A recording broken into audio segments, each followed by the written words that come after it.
Sport to. Sport.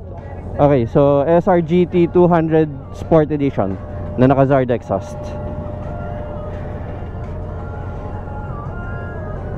Okay. So, first ride. Pakaganda ng panel.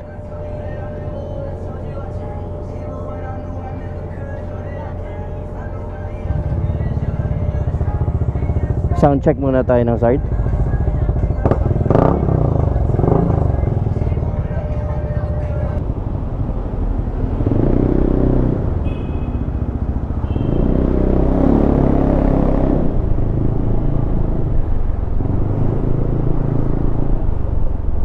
Alright, Mikon back on the road once again. Good morning everyone.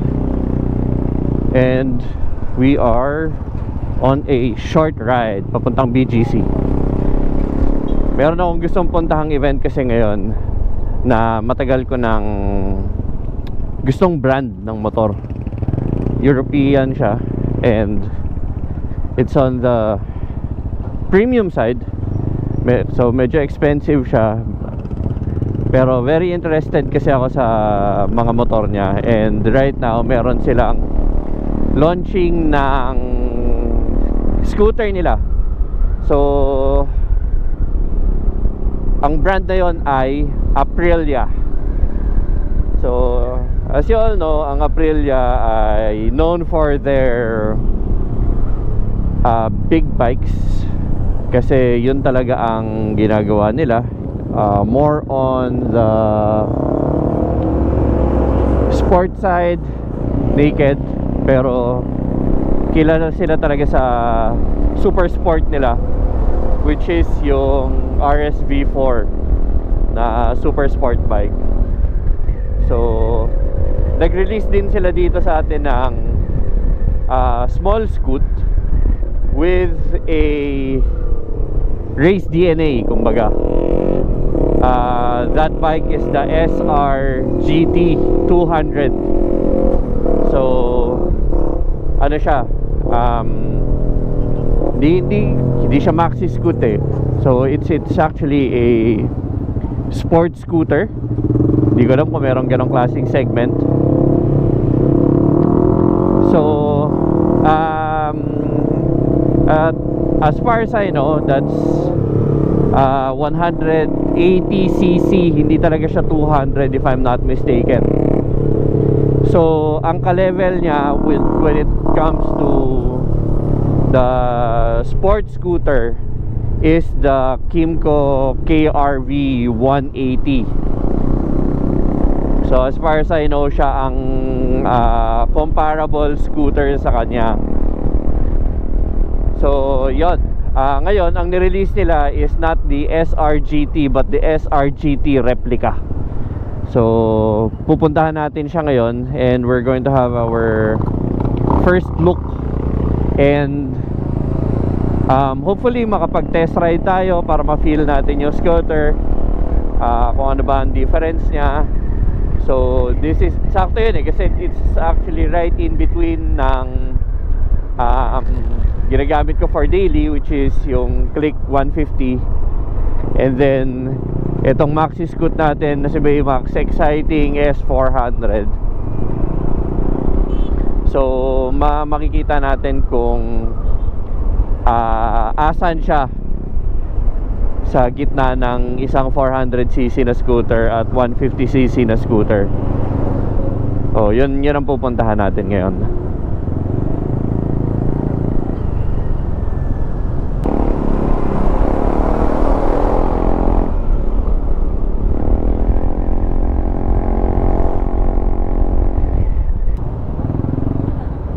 Ayan na, papasok na tayo ng BGC ngayon dito sa may 26th.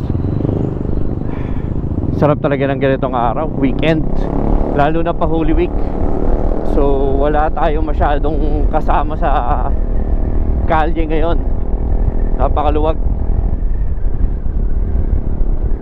Normally pagka pumunta ka ng BGC, dumaan ka dito kahit nakamotor ka, napaka-traffic na. Pero ngayon napakaluwag. So gaganapin yung event sa may Moto Street, sa ng legendary tambayan ng mga big bikes dati. Unfortunately dahil sa incident before, sinarado. So ngayon reserve na lang siya for events like this one. Pero napakasayang kasi ang ganda dating tambayan nun eh. Yun yung naging inspiration ko para para kumuha ng big bike. Kasi doon ko nakikita lahat yun, iba't ibang uring klase ng motor. May adventure, super sport, naked. Tapos walang discrimination doon kahit na yung mga pangkaraniwang pang-araw-araw na motor lang, pwede kang tumabi sa kanila, walang problema. Nagiging meet up place din siya ng mga bike clubs. So sayang, sobrang sayang nun dahil lang merong ilang grupo na naging pasaway. Ang naging issue kasi doon nag-ingay sila. Parang nagbomba party ba sila doon. Ang High Street kasi combination of commercial and residential. So maraming nagreklamo ng mga residente ng BGC na napakaingay kasi gabi na nun. Hanggang sa wala na, pinasara na yung hindi na pwedeng tumambay doon yung mga motor. So yun yung naging issue doon. Pero mga ganitong panahon na pwede tayong pumunta sa mga events, syempre yun lang maganda doon, meron pa rin tayong pupuntahan. Okay, dadaanan muna natin yung events bago tayo pumuntang parking. So ngayon ang makikita mo na lang dito, marami pa rin naman mga motor na dumadaan dito sa BGC na mga big bike. So ang sarap pa rin makinig, lalo na every Sunday kasi meron dito BGC Car Club, yung mga exotic cars naman. So kasabay nun, meron din syempre mga exotic bikes, parang ganon, mukha siyang supercar pero hindi ko alam kung anong model yun. So yan, ito na ang Aprilia display ng SRGT. Yun, so titignan natin yan. Oh, Lotus supercar nga to. Tapos may mga display din sila doon. So yan ang pupuntahan natin ngayon, sisilipin natin. Pero first, paparada muna tayo. At isang kagandahan bakit ito ang dala ko ngayon ay hindi natin kailangan pumila sa motorcycle parking kasi medyo malayo yun dito. Pwede tayo sa regular parking.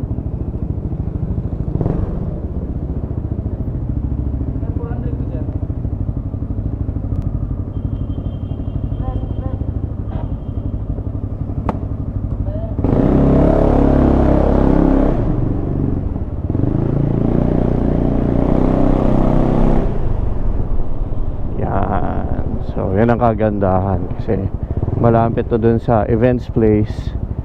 So pwede tayong mag-park sa regular car park, parang yon.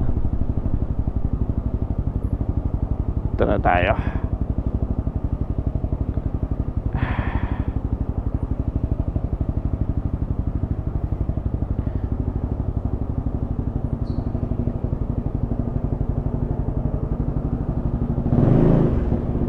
Okay, I'll see you later pagka tanda na tayo sa event. Alright, so nandito na tayo sa test ride ng Aprilia. Ang gagamitin natin ngayon is the SRGT 200 na naka-Zard exhaust.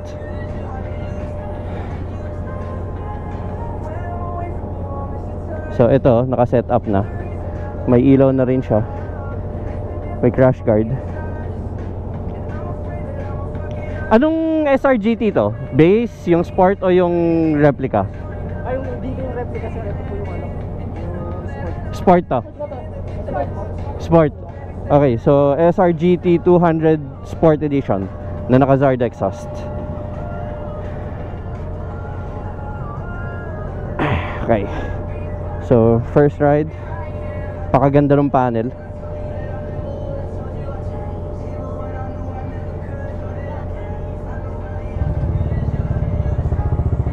Sound check muna tayo ng Zard.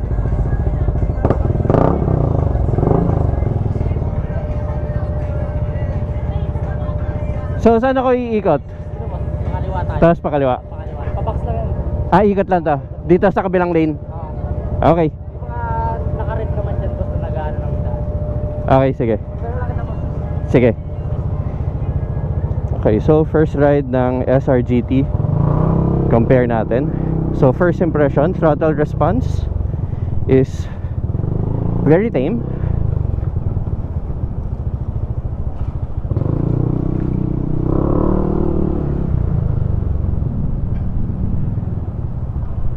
Pero very powerful. 200 pala, mali yung sinabi ko kanina. It's not actually 180 but this is 200. So sana mabigyan natin ng power kasi konti lang iikot natin eh. Very smooth. The braking is smooth. So with the Zard exhaust, maano siya, medyo loud, pero the power is not comparable to the okay, ito, bibigyan natin ng konting power. Full throttle. Okay.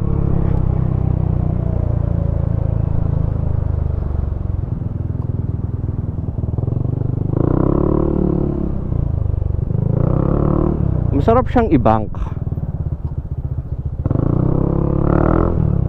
Hindi siya nakakabigla yung power niya. Very very smooth yung power delivery.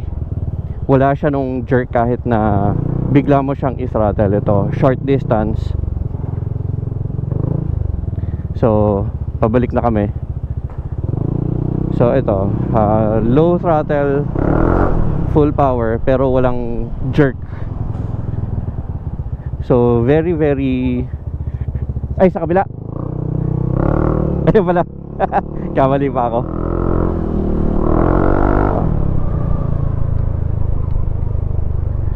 So very very smooth yung power delivery niya.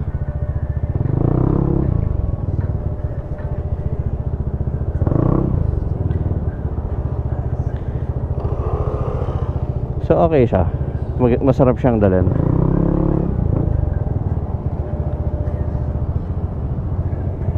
Babalik na natin.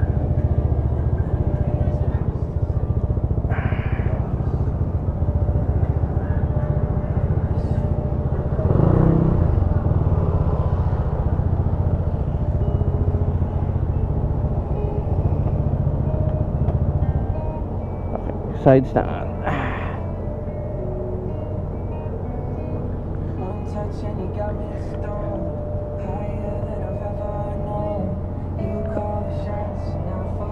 Okay, so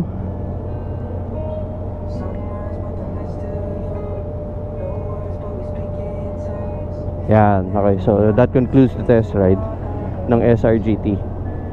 So okay siya. For the 200cc power, compared kay Kymco KRV, this is more tame. Even though mas mataas siya ng 20cc, ang maganda dito is this is also going to be very beginner friendly kasi wala siya nung jerk, yung malakas na jerk na usually makikita mo sa mga higher cc's. So this is very forgiving pagdating sa power niya. Kaya okay siya. Hindi lang siya masyadong torquey, pero the top speed is there. Kasi kanina kung meron lang mas malayong buwelo, ma-achieve natin yung mas mataas na top speed. But since maiksi lang yon, I think naka 70 pa rin tayo doon sa stretch na yon. So for a 200cc, that's actually not bad. So yon, yun ang ano natin, impression natin dito sa SRGT.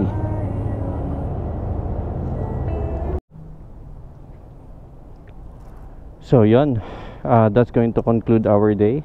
So pinuntahan lang natin yung test ride and showcase event ni Aprilia, which is the SRGT replica. So wala siyang difference sa parking card. Wala siyang difference sa SRGT, sabi ng staff doon. So ang difference lang niya is the stickers and the fairings, along with the crash guard.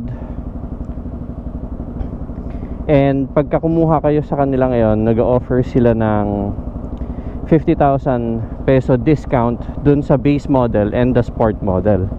So from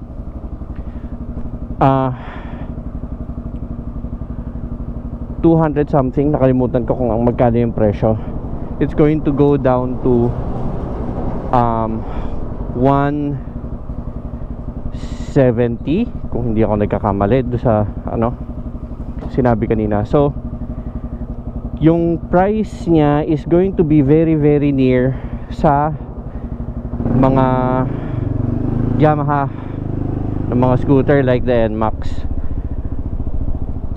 Pero instead of 155 or 160cc, you get 200cc. Hindi siya branded as SRGT 200 pero 170 or 180cc, but it's an actual 200cc motorcycle. So kung kukuha kayo ngayon ng Aprilia, that's going to be a very very good deal, kasi naka 200cc na kayo at the price of a 160. So sino may ayaw nun, di ba?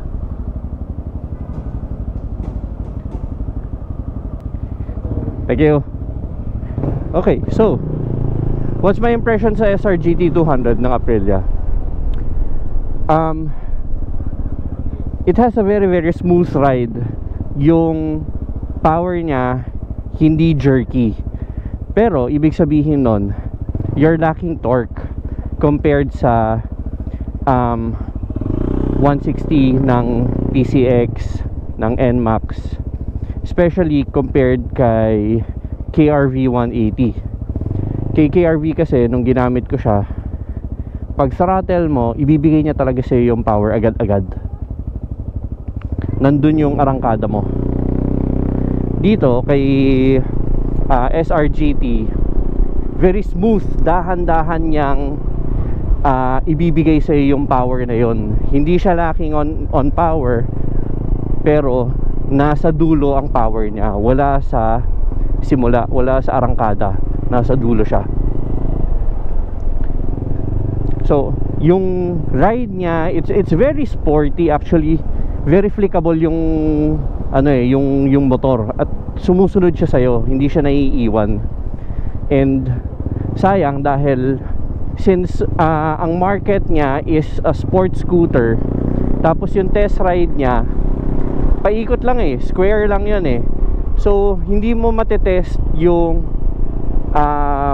agility niya, hindi ka makakasayaw ng ganun hindi mo siya ma-flick Maganda sana kung may konting agility core siya na pwede mo siyang iliko yun sana yung ideal test ride sa kanya, aside from the power, diba? So maganda siya kung meron kang straights, tapos pabalik meron kang konting pwede mong likuan, i-figure 8 maybe, ikutan. So yun ang hindi natin na-test, pero by the feel of it, it's very responsive yung ano niya, yung ride niya. So kung ako naman ang tatanungin, if kukuha ba ako ng SRGT 200, for me maybe not, kasi gusto ko yung meron akong arangkada meron akong power sa simula. Pero syempre that's my preference, hindi naman yun nag-a-apply sa lahat gusto ko parang eto, pagka piniga ko tong ganon, nandun, of course 400cc to, di ba? Pero ang layo eh. Yung arangkada niya, I would say dun sa click ko, mas may hatak pa yon sa unang piga. Pero the whole experience of the motorcycle nung scooter na yon is actually very good. So hindi lang ako yung market niyan, unfortunately. Especially with the price of upwards of 200,000. I would opt for the KRV dahil gusto ko yung power ng KRV. Nandun talaga siya eh. So babalik tayo dun sa yung nilaunch sila, the replica edition. It's the same motorcycle as the Sport, SRGT Sport. Difference lang is meron siyang fairings and stickers na limited edition. Parang sabi nung nagbabantay doon is limited to 20 units only in the Philippines. So if you're like a collector na gusto mo ng exclusivity, magandang magandang motor na kunin. Pero if gagamitin mo siya for daily use, yung typical scooter use, city, it's okay kung may budget ka for it. Kasi syempre kahit anong gawin natin, Aprilia yan eh. And hindi biro ang maintenance ng Aprilia. Of course hindi ko naman masasabi na pero ang market kasi niya is nasa mga high end eh, yung mga nakaka-afford ng Aprilia. So yun lang naman ang opinion ko. So yun, that's going to conclude our vlog for today. Alam ko medyo madaldal na naman ako. So kung meron kayong suggestions on how I can improve my vlog, don't be shy to give suggestions. Paano ko i-improve, ano yung gusto nyo, ano yung ayaw nyo. I'm always open to feedback, of course. Huwag nyo kakalimutan mag-like, share, and subscribe para masubaybayan nyo ang aking motovlogging journey. Dahil nagsisimula pa lang naman ako, so I am excited to do this and improve. I know malayo pa to sa mga vloggers natin out there, yung mga batikan na vloggers natin. And of course we're always aiming to be like them or even better than them kung kaya natin. Maraming salamat. So nandito ulit si Mikon na papaalalanan kayo. Ride safe everyone. Don't just dress for the ride and dress for the slide.